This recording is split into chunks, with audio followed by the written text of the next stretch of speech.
Every wrestler who joins WWE one day dreams of becoming WWE Champion. Well, actually, most of them dream about having health insurance, but that would probably be a step too far. Some stars go their entire careers without winning the belt, while others take years to get there. Some, on the other hand, they get to the mountaintop very, very quickly. These 10 grapplers all took less than 2 years to get their hands on the top prize, with some doing it within a few months of their first televised appearance. This list is about the WWE Championship, by the way, so no world heavyweights or universals, I'm afraid. I'm Sam Driver from Cultaholic Wrestling, and these are the 10 quickest first-time WWE title wins. Join us!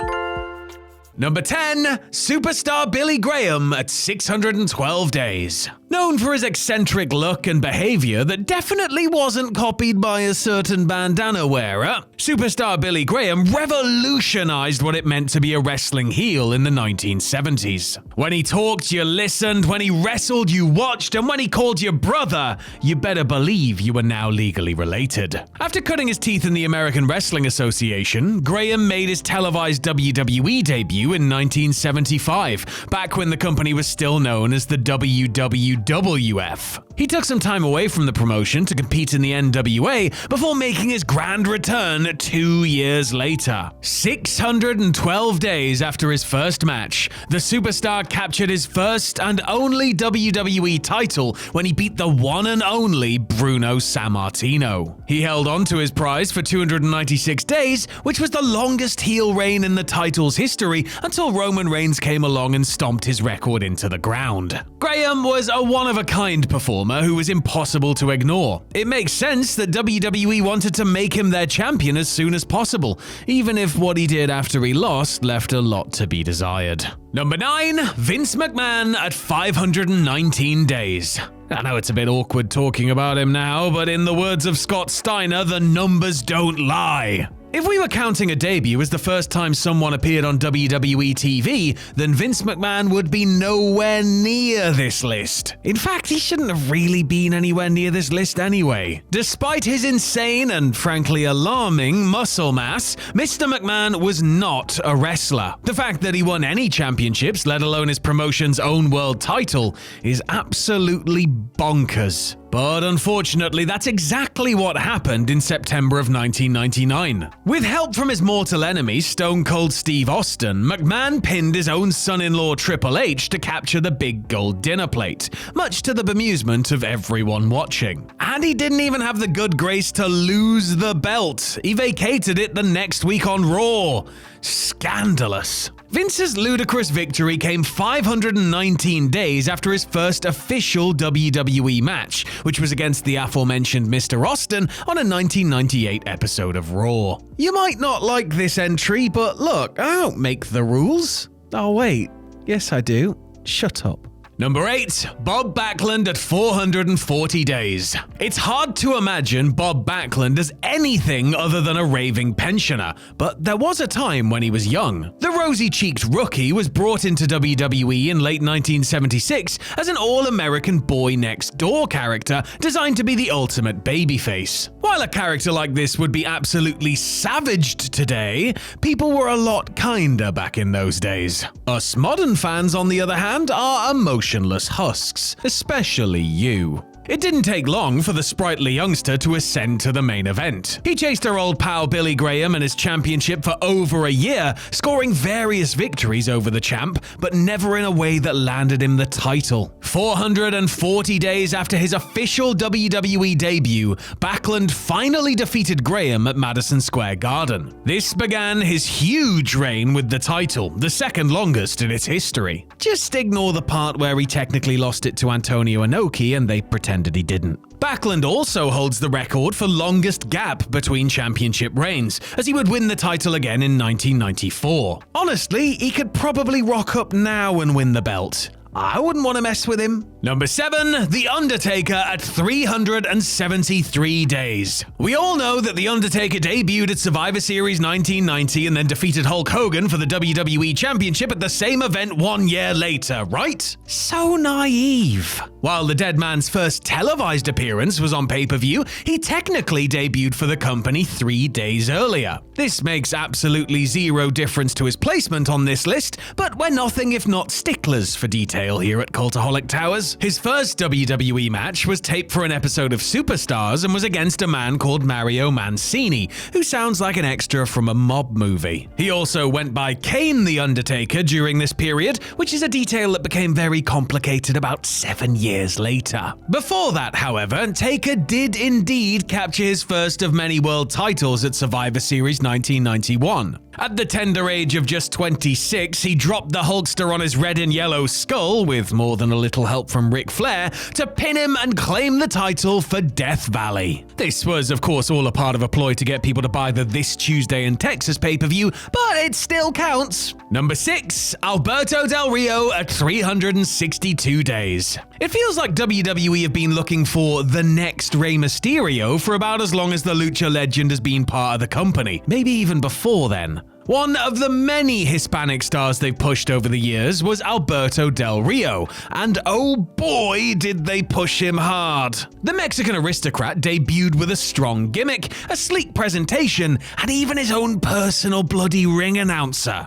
I actually looked into getting one of those for myself, but then I'd have to remember to feed it and take it for walks, and it just wouldn't be worth it. In his first year in the company, Del Rio won the Royal Rumble, the Money in the Bank briefcase, and almost exactly 1 year to the day of his first match, the WWE Championship. His cash-in on CM Punk at SummerSlam 2011 was the culmination of one of the most overbooked main events in company history. A special referee, a controversial finish, a run-in from Kevin Nash, a walk-in from Kevin Nash, you name it, this match has got it. Del Rio's later history in WWE might be clouded in controversy, but at least he had one hell of a start. Number 5, Kurt Angle at 343 days. If you look up the phrase great rookie year in the dictionary, then you won't find anything, because that's just not how dictionaries work. But if it was how they worked, however, then you'd see a picture of Kurt Angle. The Olympic hero blew everyone away with his mixture of stellar mic work and immaculate in-ring technique.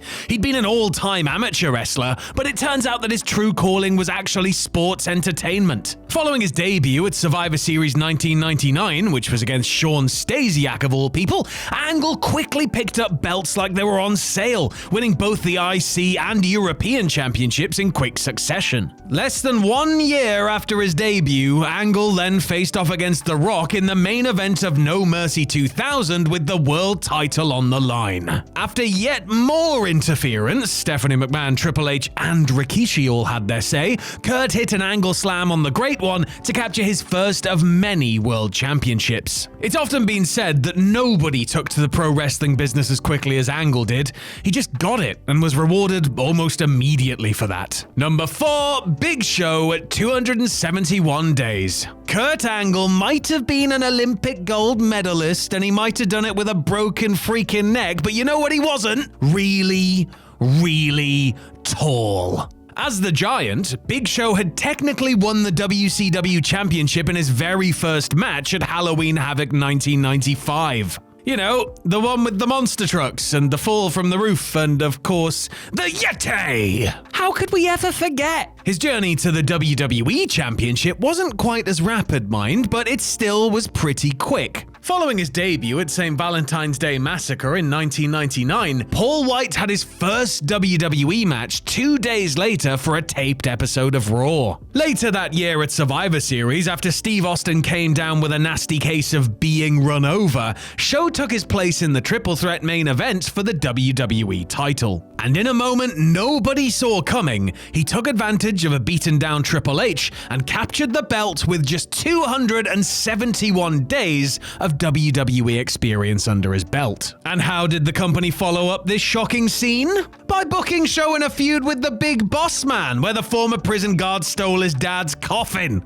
Genius! Number 3, Yokozuna at 174 days. From one big bugger to another, Yokozuna's meteoric rise to the top was the product of being the right guy at the right time. Following the steroid scandal that rocked WWE in the early 1990s, the company was in need of stars who were physically impressive but didn't look like a bowling ball stuffed into a sock. WWE fell in love with the guy, changing his name and ethnicity to create the ultimate foreign monster heel. He had his debut match in October 1992, and by the time January rolled around, he'd been chosen to win the first Royal Rumble match that guaranteed its winner a WrestleMania title shot. On April 4th, 1993, with a crowd at Caesar's Palace watching on, Yokozuna crushed Bret Hart's dreams and sternum to win the WWE Championship. In just 174 days, Yoko had gone from sideshow attraction to world champion and looked set to rule over the company with an iron fist. That was until Hulk Hogan came along and cashed in his "that doesn't work for me, brother" in the bank briefcase. Number 2, Sheamus at 166 days.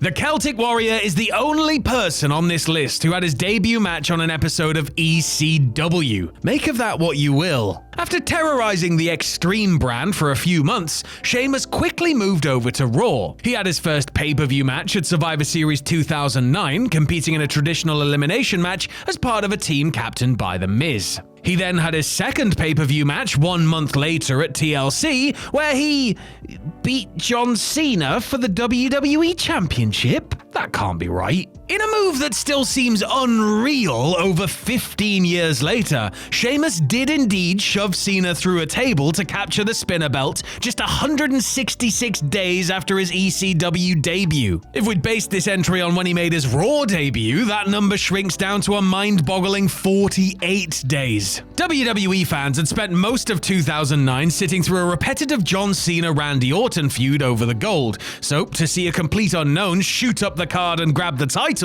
was a bit like a slap round the face. Still doesn't even feel real now.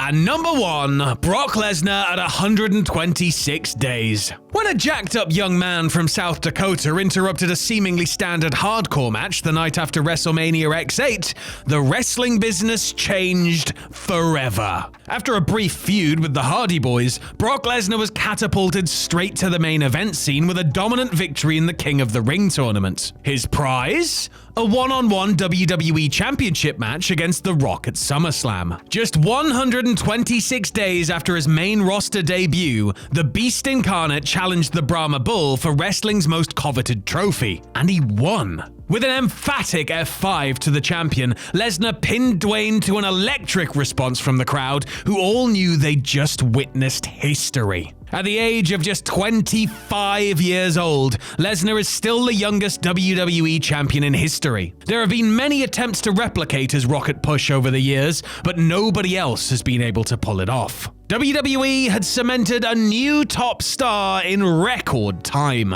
Now, let's just cross our fingers and hope he doesn't get bored of wrestling and try to join the NFL or UFC or get embroiled in a legal scandal. Oh dear.